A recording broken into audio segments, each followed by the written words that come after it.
आप देख रहे हैं इंडिया न्यूज, आपके साथ मैं हूं रचना बंसल। इंडिया रिपोर्टर में आप सभी का बहुत स्वागत है। शाम के 4 बज रहे हैं। दिन भर की 4 बड़ी खबरों को लेकर आपके सामने हम हाजिर हैं, जिनमें सबसे पहले बात होगी जेपी नड्डा के आगरा दौरे की। हम बात कर रहे हैं नड्डा उत्तर प्रदेश के 2 दिन के दौरे पर लगातार बैठकों पर बैठकें कर रहे हैं। उधर एनआईए ने आतंकी फंडिंग को लेकर जम्मू कश्मीर के श्रीनगर में जमाते इस्लामी के 40 से ज्यादा ठिकानों पर छापेमारी की है। वहीं गोल्डन बॉय नीरज को लेकर भी हम बात करेंगे। नीरज की कहानी उन्हीं की जुबानी हम आपको सुनाएंगे भी। उधर गाजियाबाद में चमत्कार हुआ है। 4 घंटे के अंदर कैसे शख्स की जिंदगी बचाई गई आपको बताएंगे। एक शख्स के सिर के आर पार जब सरिया हो गया, डॉक्टर्स ने 4 घंटे की कड़ी मेहनत की और सरिया बाहर निकाला, शख्स की जान बचा ली गई। इसके अलावा कुछ और भी बड़ी खबरें रहेंगी जिन पर हम नजर बनाए हुए हैं और उसका अपडेट पल पल का आप तक पहुंचाएंगे। शुरुआत सबसे पहले बड़ी खबर के साथ कर रहे हैं। बड़ी खबर, बीजेपी मिशन 2022 को लेकर लगातार तैयारियों में जुटी हुई है और इन्हीं तैयारियों में जोर शोर से जुटे हुए जेपी नड्डा नजर आ रहे हैं 2 दिन के उत्तर प्रदेश के दौरे पर। इसीलिए खुद बीजेपी अध्यक्ष इस पर नजर बनाए हुए ताबड़तोड़ बैठकें करने में लगे हुए हैं। लखनऊ के बाद जेपी नड्डा आज आगरा में हैं। ब्रिज क्षेत्र में पार्टी कार्यकर्ताओं के साथ बैठकें वो कर रहे हैं। जिम्मेदारियां बड़ी सौंपी गई हैं। कैसे संगठन को मजबूत किया जाए, इसको लेकर बात हो रही है। बैठक में प्रमुख रूप से कैसे मिशन 2022 को लेकर तैयारी करनी है बात हुई है। साथ ही साथ कार्यकर्ताओं से अपने क्षेत्रों में रात्रि प्रवास और किए गए कामों के प्रचार को लेकर जनता तक जाने के लिए कहा गया है, क्योंकि अब तक जो काम हुआ है सरकार के जरिए वो लोगों तक पहुंचाना, साथ ही 2022 में सत्ता में वापसी होने के बाद आगे योजनाएं क्या चलाई जाएंगी, इन सभी के बारे में लोगों तक घर घर पहुंचकर जानकारी दी जाए। मिशन 2022 को लेकर बीजेपी कमर कसे हुए है। क्षेत्र संगठन मंत्री हमारे साथ हैं, इसे जानेंगे कुछ जेपी नड्डा ने क्या क्या आपको बताया, किस प्रकार से 2022 के चुनाव में जाना है, क्या चीजें रही। पूर्व में हमें समय समय पर संगठन की गाइडलाइन मिलती है और आज माननीय हमारे जेपी नड्डा जी प्रदेश अध्यक्ष, क्षेत्रीय अध्यक्ष, माननीय मुख्यमंत्री जी, सबका हमें एक ज्ञान मिला है और सीखने को भी मिला है कि क्षेत्र में किस तरह हमें कार्यकर्ताओं से और जनता के बीच जाना है, वो उन्होंने मंत्र दिया। जैसे आप जब तक हम प्रवास नहीं करेंगे क्षेत्र में तो तब तक हमें कुछ नहीं ज्ञान होगा। क्यों उनके दुख सुख की हम बातें करें, क्षेत्र में काम करेंगे, वही हमारा मंत्र भारतीय जनता पार्टी का मंत्र है। गरीब जनता के पास जो मोदी जी की योजना नहीं पहुंची है, वैसे तो लगभग सारी योजना पहुंची है, कुछ लोग वंचित रह गए, उनको योजनाओं को अभी हम 6 महीने के अंदर वो जन जन तक पहुंचाने का कार्य करेंगे। कहने कि बूथ को मजबूत करने की बात की जा रही थी, तो बूथ को लेकर क्या जानकारी दी, क्या बताया। अब अभी तक हम बूथ पर हम प्रवास नहीं करते थे, अब हम बूथ के अंदर जाके प्रवास करेगा। हमारा वरिष्ठ नेता, विधायक हो, MP हो, MLA हो, मंत्री हो, कोई भी हो, उसको बूथ पर जाके उसे प्रवास करना एक रात्रि का जरूर होगा। तो कहने की जिस प्रकार से बूथ को मजबूत करने की बात की जा रही थी, बूथ मजबूत होगा तो कहीं ना कहीं भाजपा दोबारा से 2022 में सत्ता में आ सकेगी। जेपी नड्डा की पाठशाला थी, उससे बाहर निकलकर क्षेत्र के पदाधिकारी आए, हमारे साथ प्रदेश के मंत्री हैं। आप बताइए किस प्रकार से जो पाठशाला हुई पूरी, किस प्रकार से चीजें तय की गई, क्या क्या रहा अंतर मीटिंग में। यशस्वी राष्ट्रीय अध्यक्ष जेपी नड्डा जी ने जो मार्मिक मार्गदर्शन पार्टी के कार्यकर्ता को जो दिया है, वो निश्चित तौर पर भारतीय जनता पार्टी की 2022 में विजयी पताका फहरेगा और उसका लक्ष्य एक है कि बूथ जीता चुनाव जीता। हमको सशक्त, मजबूत और बूथ बनाने के लिए हमको रात्रि प्रवास करना होगा। मैं जनपद मथुरा का प्रभारी हो सकता हूं, प्रदेश का मंत्री हो सकता हूं, लेकिन मेरी भी जिम्मेदारी है कि मंडल में जाके मैं रात्रि प्रवास करूं और उस मंडल में उस जिले का पदाधिकारी कोई भी होगा वो भी जाके रात्रि में जाके प्रवास करेगा। शक्ति केंद्र का मेरा प्रभारी और संयोजक होगा, वो बूथ पर जाके प्रवास करेगा। जब रात्रि प्रवास होगा तो निश्चित तौर पर भारतीय जनता पार्टी विजयी होगी और संपर्क, संवाद और समन्वय की दृष्टि से हम सब लोग लगेंगे और परम पूज्य योगी आदित्यनाथ के नेतृत्व में हम भारतीय जनता पार्टी सरकार बनाएंगे। तो बिल्कुल साफ तौर पर है, जिस प्रकार से बूथ मजबूत होगा तो कहीं न कहीं चुनाव भी मजबूत होगा। और रात्रि प्रवास की बात की गई है कि जनता के बीच जाना है और योगी और मोदी की जो योजना है, जो की गई है, उनको जनता के बीच तक पहुंचाना है। Sanjay Singh, India news, Agra. आपको याद होगा इससे पहले गृह मंत्री अमित शाह भी 2 दिन के दौरे पर थे। अब जेपी नड्डा पहुंचे हुए हैं, आगरा आज हैं। आगरा से पहले लखनऊ में थे। लखनऊ में बीजेपी ब्लॉक प्रमुखों और जिला अध्यक्षों के सम्मेलन में शामिल हुए। समिट को यूपी प्रदेश बीजेपी अध्यक्ष स्वतंत्र देव सिंह ने भी संबोधित किया। क्या कुछ उन्होंने कहा, सुनिए आप। जिम्मेदारी बढ़ती है 2022 के लिए। अपने ब्लॉक में आपको कमल खिलाना है। 2022 का चुनाव आपके हाथ में है। ब्लॉक प्रमुख का जो कर्तव्य होना चाहिए, जिला पंचायत अध्यक्ष का जो कर्तव्य होना चाहिए, आपका कर्तव्य नहीं, भारतीय जनता पार्टी का हमारा गौरवशाली इतिहास है।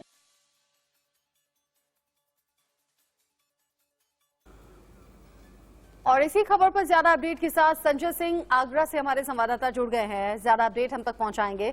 संजय, अब तक जो बैठकें हुई उनमें कौन कौन शामिल रहे, किन किन मुद्दों पर बात बनी है, और मिशन 2022 को लेकर जेपी नड्डा ने मंत्र क्या दिया है? हेलो संजय, आवाज मिल रही है आपको? हेलो संजय, सुन पा रहे हैं आप? संजय, ठीक है, संजय से हम बात करेंगे। लगातार तस्वीरें जो आप टीवी स्क्रीन पर देख रहे हैं, मुख्यमंत्री योगी आदित्यनाथ साथ में बने हुए हैं।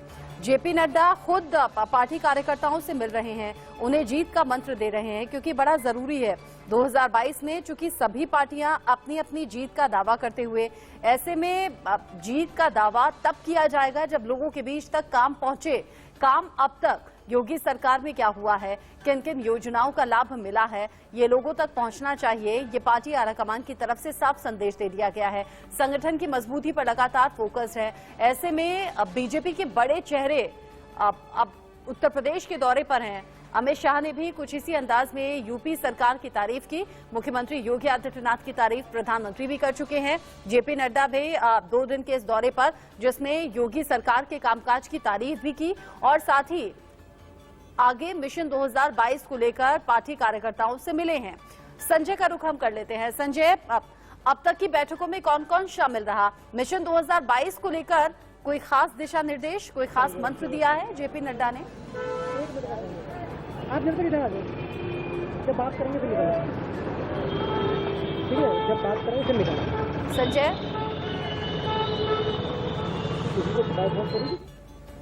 संजय आप सुन पा रहे हैं? संजय तक आवाज नहीं पहुंच। लगातार जिस प्रकार से चुनावी मूड में आ गई है। संजय आप सुन रहे हैं? जी हाँ, बोलिए बोलिए। हाँ, सुन रहा हूँ, आवाज आ रही है। जी जी, संजय बताइए, जेपी नड्डा का दौरा कितना खास? चुनावी मूड में आ गई है, बिल्कुल फूट चुका है चुनाव का। तो जेपी नड्डा का ये दौरा बहुत विशेष महत्वपूर्ण है। जिस प्रकार से 2022 को चुनाव को लेकर बिल्कुल फूक चुका है, तो कहीं ना कहीं भाजपा चुनावी मूड में आ गई है। विशेष तौर पर ब्रज क्षेत्र की यह बैठक रखी गई। 2 दिवसीय दौरे पर थे उत्तर प्रदेश के जो राष्ट्रीय अध्यक्ष जेपी नड्डा, जो बैठक से लौटे हैं। पूर्ण प्रकाश जी, विधायक जी, हम उनसे पूछेंगे कि किस प्रकार मूल मंत्र उन्होंने दिए गए। राष्ट्रीय अध्यक्ष जी की आज बैठक थी, क्या मूल मंत्र आपको दिए गए चुनाव को लेकर? राधे राधे। आज हमारे राष्ट्रीय अध्यक्ष आदरणीय माननीय नड्डा साहब, हमारे प्रदेश के आदरणीय मुख्यमंत्री जी, हमारे राष्ट्रीय उपाध्यक्ष, राष्ट्रीय महामंत्री हमारे माननीय राधा मोहन जी, हमारे जितने हमारे भारतीय जनता पार्टी को आज देखिएगा, हर विधायक से मिलना, हर एमएलसी से मिलना, राष्ट्रीय अध्यक्ष का पूछना, बताना, और निश्चित तौर पर भारतीय जनता पार्टी का जो 6 महीने बाद हमारा जो विधानसभा का चुनाव आ रहा है, अब विश्वास मानिएगा, हमारे राष्ट्रीय नेतृत्व में हमारी भारतीय जनता पार्टी पहले से ही वैदिक बहुमत में चुन के यहाँ पर पहुंच गई।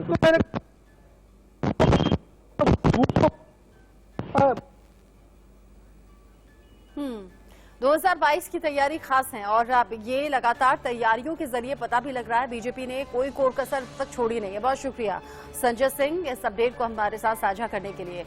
सुहेल देव, भारतीय समाज पार्टी के अध्यक्ष ओम प्रकाश राजभर आने वाले विधानसभा चुनावों को लेकर अपनी अलग तैयारियों की बात कर रहे हैं। किस पार्टी के साथ जाएंगे, क्या गठबंधन करेंगे या अकेले चुनाव लड़ेंगे? पहले ही ये साफ कर चुके हैं कि बीजेपी के साथ हाथ नहीं मिलाएंगे। आपको सुनवाते हैं क्या तैयारी है। कि भारतीय जनता पार्टी से हमारा समझौता नहीं होगा। 2022 में हमने प्रण किया है कि भारतीय जनता पार्टी को सत्ता से बेदखल करके ही मानूंगा। जो चर्चा है वो निराधार है।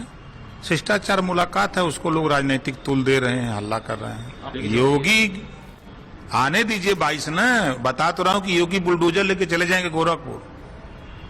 दिखाई नहीं देंगे 22 के बाद, क्योंकि कहां गए, अभी भरम में लोग जी रहे हैं ना। ओपी राजभर इससे पहले भी ऐसा दावा कर चुके हैं और एक बार फिर से इसी दावे को दोहराते हुए वो नजर आए। राजनीति में लगातार नया मोड़ आ रहा है, उत्तर प्रदेश में हलचल तेज है और हाल ही में राजभर कह चुके हैं बीजेपी से कोई नजदीकी उनकी नहीं है। अब कह रहे हैं कि ओवैसी से उनके कोई मतभेद नहीं है। दिक्कत नहीं है, जिन लोगों को भाजपा को हराना है वो हमारे साथ आवे, चाहे वो सपा हो, चाहे बसपा हो, चाहे कांग्रेस। खाली अलग अलग चिल्लाने से नहीं न होगा। हमारे यहाँ साफ साफ बात है, हम जो मोर्चा बना रहे हैं उस मोर्चे में जो लोग बीजेपी के खिलाफ आंदोलन करना चाहते हैं, लड़ना चाहते हैं, सत्ता से बेदखल करना चाहते हैं, उनका स्वागत है। भाई उनको भ्रम पैदा हो गया कि ओम प्रकाश राजभर बीजेपी के साथ जा रहे हैं। जैसे हाथी के दांत दो होते, खाने के और दिखाने के और। तो अभी उनको वही दांत दिख रहा है जो हाथी के बाहर वाले दांत हैं, वही दिखाई दे रहा है। अब जल्दी दिखेगा, 27 अक्टूबर 2000 में दिखेगा आपको, उसी दिन फाइनल होगा।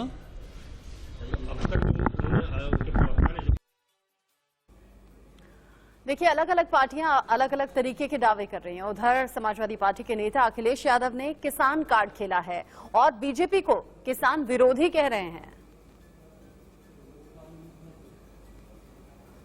सबसे ज्यादा संकट में अगर कोई है तो वो हमारा किसान है, अन्नदाता है, जो हमें रोटी देता है, जो हमें पहनने के लिए कपड़े देता है। आज सबसे ज्यादा दुखी वही किसान है। और अगर विकास के लिए जमीन चाहिए तब भी हमारा किसान ही जमीन दे रहा है। और जहां उसको सही तरीके से योजना के बारे में समझा दिया जाता है, हमारे देश का किसान कभी भी विकास के खिलाफ नहीं है, तरक्की के खिलाफ नहीं है। बड़े से बड़े प्रोजेक्ट देश में बने हैं, किसानों ने अपनी कीमती जमीन दे दी। लेकिन आज भारतीय जनता पार्टी के सामने लगातार हमारे ये किसान आंदोलन करने वाले लोग लगातार आंदोलन कर रहे हैं, पिछले कई वर्षों से लगातार उनसे अपनी मांग रख रहे हैं। यूपी में चुनाव 2022 में होने हैं। चुनाव से पहले बयानबाजी खूब तेज है। संभल से एसपी विधायक नवाब इकबाल महमूद ने कहा कि हिंदू एकजुट रहते हैं लेकिन मुसलमान एकजुट नहीं रहते। हिंदू एकता भी लड़े लेकिन वोट बीजेपी को देंगे। सेकुलर आदमी वो भी ये चाहता है कि और हम भी ये चाहते हैं कि तो सरकार बदलने के लिए आप सब लोगों का एक्टिव होना भी बहुत जरूरी है। उत्तर प्रदेश के अंदर अब 4-5-6 महीने के बाद चुनाव आएंगे। सारे पार्टियां अपने काम कर रहे हैं। अगर आप देख लें, टीवी खोल के सुन लें, रेडियो पे सुन लें, सोशल मीडिया पे देख लें, अगर उत्तर प्रदेश के अंदर भारतीय जनता पार्टी कोई पार्टी बना सकती है तो वो सिर्फ और सिर्फ की सरकार ने जगह हिंदुस्तान के 2-4 ही सूबे हैं ऐसे कि जहां पर और कांग्रेस की सरकार है या और किसी की सरकार है। पूरे हिंदुस्तान में और कहीं तो ऐसी सरकार नहीं जहां में कुछ हो, मगर क्या करें, हिंदू खतरे में। अरे भाई, हिंदुस्तान को आजाद हो गए 77 साल हो गए, 70 साल हो गए। इस 7 साल में हिंदू खतरे में आ गया। इससे पहले कोई खतरा नहीं था। तो इस खतरे की वजह से तुमने बीजेपी सबका साथ सबका विकास की बात करती है। समाजवादी पार्टी भी पिछले दिनों यही कहती हुई नजर आई थी, लेकिन इस बयान के बाद एक बार फिर से साफ हो गया है कि समाजवादी पार्टी लोगों को बांटने का काम कर रही है। कह रही है कि हिंदू कितना भी लड़ लें लेकिन बीजेपी को ही वोट देते हैं, जबकि मुस्लिम वोट बैंक बट जाता है। इशारा ये कि मुस्लिम वोट बैंक बटने नहीं देना है, एकजुट रहना है। मुख्यमंत्री योगी आदित्यनाथ के जरिए अखिलेश यादव के पिता मुलायम सिंह यादव को अब्बा जान कहने का मामला अब सियासी तू-तू मैं-मैं में तब्दील होता हुआ दिख रहा है। अखिलेश मुख्यमंत्री के जरिए मुलायम सिंह यादव के लिए अब्बा जान शब्द का इस्तेमाल किए जाने से खफा हैं, तो प्रदेश सरकार के प्रवक्ता सिद्धार्थनाथ सिंह ने पलटवार किया। उन्होंने कहा कि अखिलेश यादव को अब्बा जान शब्द से आखिर दिक्कत क्या है, ये समझ से परे है। अब्बा जान उर्दू का एक मीठा शब्द है। जैसे पिता को डैडी कहा जाता है वैसे ही अब्बा है। अखिलेश यादव मुलायम सिंह यादव को पिता तो नहीं कहते नहीं है, असल में उन्हें शब्द की समझ नहीं है। ये पलटवार बीजेपी की तरफ से कहा गया है। उल्टा अखिलेश यादव को लेकर सवाल खड़े कर दिए और कहा कि अब्बा जान एक मीठा शब्द है, इस पर भड़कने या गुस्सा होने जैसी कोई बात ही नहीं है। समाजवादी पार्टी के बादशाह को अब्बास शब्द से नफरत क्यों है? उनको डैडी कहने में इतराज नहीं होता, पिताजी तो कहते नहीं है। और अब्बास शब्द तो एक उर्दू का बहुत अच्छा मीठा शब्द है, मगर डैडी एक अंग्रेजी का शब्द है। उनके पिताजी भी तो उनको टीपू कह के बुलाते हैं। तो ये नफरत क्यों आ गई है उनके अंदर ये उर्दू के शब्द से, ये समझ नहीं आ रहा है। इसके बारे में उनको बताना चाहिए। आगे बढ़ेंगे, एक खबर चमत्कार से जुड़ी हुई आपको दिखाएंगे। चमत्कार आखिर हम क्यों कह रहे हैं? क्योंकि जाको राखे साइयां मार सके ना कोई, ये कहावत आपने कई बार सुनी होगी। ऐसे हालात में कई बार डॉक्टर्स जो करते हैं वो किसी चमत्कार से कम नहीं होता। ऐसा ही एक केस सामने आया है यूपी के गाजियाबाद से, जहां 20 फीट लंबा सरिया एक मजदूर के सिर में आर पार हो गया। डॉक्टर्स ने 4 घंटे तक लगातार सर्जरी की और मरीज की जान बचा ली गई। अब इसे आप चमत्कार नहीं कहेंगे तो और क्या कहेंगे? यह हादसा एक कंस्ट्रक्शन साइट पर हुआ। कुछ मजदूर इमारत की 20वीं मंजिल की छत खोल रहे थे। उसी वक्त एक मजदूर वहां से गुजर रहा था, तभी 20 फीट लंबा सरिया 20वीं मंजिल से गिरा। ऊपर से बाकी मजदूरों ने बचने के लिए शोर भी मचाया। मजदूर ने ऊपर की तरफ देखा और सरिया सिर के आर पार चला गया। उस वक्त किसी को उम्मीद नहीं थी कि मजदूर की जान बच भी पाएगी, लेकिन डॉक्टर्स की टीम ने 4 घंटे तक मैराथन ऑपरेशन किया। मेहनत रंग लाई और मजदूर की जान बच गई। डॉक्टर्स कह रहे हैं कि अभी खतरे जैसी कोई बात नहीं, मरीज रिस्पॉन्ड कर रहा है, मतलब जान बच गई है। इसमें चमत्कार भी होते हैं, और जब चमत्कार होते हैं तो एक ऐसे व्यक्ति की भी जान बचा ली जाती है जो बिल्कुल मौत के दरवाजे तक पहुंच चुका हो। जी हाँ, ऐसा ही एक चमत्कार गाजियाबाद में डॉक्टर्स ने किया है।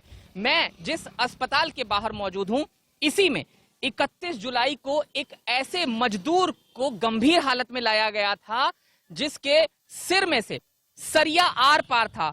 20 फुट लंबा वो सरिया था और 12 mm मोटा वो सरिया था। अब सोचिए कि सोचकर ही सिहरन होती है कि किसी के सिर में से आर पार एक मोटा सरिया हो, क्या उसकी जान बचाई जा सकती है? तो ऐसा पॉसिबल हुआ है, उस शख्स की जान बचाई गई है। डॉक्टरों ने ये करके दिखाया है। हम अस्पताल के जो मैनेजर हैं उनके साथ मौजूद हैं। क्या हुआ था वो आपसे जानना चाहेंगे। सर, यहाँ पर जब पेशेंट की स्थिति आई तो बिल्कुल उसे होश नहीं था, ब्लीडिंग हो रही थी और स्थिति ऐसी थी, कहीं से भी नहीं लग रहा था कि इस पेशेंट को बचाया जा सकता है। उसी समय मैंने अपने डॉक्टर्स के साथ इंफॉर्मेशन दी कि सर इस तरह का एक पेशेंट आया हुआ है। उन्होंने तुरंत उसको देखा और तुरंत अपनी टीम बुलाई, जिसमें न्यूरो सर्जन थे हमारे, डॉक्टर गौरव थे, डॉक्टर अभिनव गुप्ता थे, डॉक्टर M.K. सिंह और भी पूरी टीम के साथ उस चीज को अंजाम दिया और एक सफल ऑपरेशन किया, और जिसके बाद आज पेशेंट मूवेबल है। सिंह साहब हमारे साथ मौजूद हैं। Doctor M.K. सिंह, स्वागत है आपका इंडिया न्यूज पर। Thank you. हम ये जानना चाहेंगे, जब ये शख्स यहाँ लाया गया था तो बतौर एक डॉक्टर आपने देखा होगा, ऐसे बहुत केसेस देखे होंगे, लेकिन हमने ये सुना कि 20 साल में ऐसा केस शायद नहीं देखा था। और क्या उस समय उसकी कंडीशन थी कि लगता था उसकी जिंदगी बच पाएगी? देखिए, जब ये पेशेंट हमारे यहाँ लाया गया स्ट्रेचर पे, तो एक तो पहली बार जब मैंने उसको देखा तो मैं खुद दंग रह गया कि इतना बड़ा 20 सरिया उसके सर के आर पार था। पेशेंट बिल्कुल बेहोश हालत में पड़ा हुआ था। तब तो ये भी जानना मुश्किल था कि पेशेंट जिंदा भी है कि नहीं, लेकिन जब हम लोगों ने उसको चेक किया, पेशेंट जिंदा था। जल्दी से हमारी सारी टीम जो कैजुअलिटी की थी लग गई उसको सेव करने में। उस जो भी प्राइमरी ट्रीटमेंट होता है हमने स्टार्ट कर दिया। स्टार्ट करने के बाद जो सरिया था उसको आईसीयू में शिफ्ट करना था। सरिया इतना लंबा था कि लिफ्ट में जाना भी मुश्किल था, तो सरिये को हम लोगों ने ग्राइंडर से कटवाया। ग्राइंडर से सरिया कटवा के पेशेंट को आईसीयू में शिफ्ट किया। उसके बाद जो हमारे डॉक्टर अभिनव गुप्ता न्यूरो सर्जन है उनको कॉल किया गया, उनसे बातचीत हुई और जब तक वो बहुत जल्दी वो भी हॉस्पिटल में आ गए, उस बीच में हम लोगों ने सारी तैयारी सर्जरी की कर ली थी। M.K. सिंह सीनियर सर्जन है, वो इस तरह के केसेस में क्या होता है बता रहे थे, लेकिन ऑपरेशन करने वाले डॉक्टर्स ने क्या महसूस किया ये भी आप जान लीजिए। सिर के बीचों बीच घुसता हुआ इतने वेग से था कि यह पीछे से निकल गया। आप सोच सकते हो कि 20 फुट लंबा सरिया और ये इतने वेग से ऊपर से गिरा 20वीं मंजिल से और सीधा का सीधा उसके सिर को चीरता हुआ निकल गया। मरीज उसी वक्त बेहोश हो गया, गिर गया, चारों तरफ खून निकलने लगा। उस स्थिति में वहां पर आसपास काम कर रहे उसके साथियों ने उसकी मदद की और उसको पास की ले जा कर के उस 20 फुट लंबे सरिये को थोड़ा छोटा कर दिया, जिससे कि उसे एम्बुलेंस में डाल करके लाया जा सके। ऐसी सर्जरी मैं अपने 20 वर्षों के कैरियर में मैंने नहीं की थी। मरीज को देखकर तो मुझे भी एक बार डर लगा था कि शायद मैं इस मरीज को ना बचा पाऊं। आगे बढ़ते हुए अगली बड़ी खबर दिल्ली से है। दिल्ली के पीरागढ़ी में आग लगी है। आग लगने की एक घटना गोदाम में सामने आई है। दमकल की 15 गाड़ियां फिलहाल मौके पर पहुंची हुई हैं, जो आग बुझाने की कोशिश में लगी हुई हैं। आप तस्वीरें भी हम आपको टीवी स्क्रीन पर दिखा रहे हैं। अब दिल्ली से बड़ी खबर, दिल्ली का पीरागढ़ी, जहां पर गोदाम के अंदर आग लग गई। आग की घटना जैसे ही लगी, फायर ब्रिगेड को सूचित किया गया। फायर फाइटर्स मौके पर पहुंचे हुए हैं। आग बुझाने की कोशिश के लिए 15 गाड़ियां फायर ब्रिगेड की मौजूद हैं। प्राथमिकता ये रहेगी कि कोई लोग अंदर ना फंसे हों। अंदर अगर लोग फंसे हैं तो उन्हें बाहर निकाला जाए। आग किस वजह से लगी है ये अभी साफ नहीं हो पाया है, लेकिन फिलहाल आनन फानन में टीम पहुंची हुई है आग बुझाने के लिए। 15 गाड़ियां जो फायर फाइटर्स मौके पर पहुंचे हुए हैं, आग बुझाने की कोशिश जारी है। इस खबर से जुड़ा हुआ आगे जो भी अपडेट होगा आप तक पहुंचाएंगे। आग क्यों लगी, कैसे लगी, कहीं कोई अंदर तो नहीं फंसा है। जैसे ही अपडेट मिलेगा आप तक पहुंचाएंगे। फिलहाल वक्त छोटे से ब्रेक का।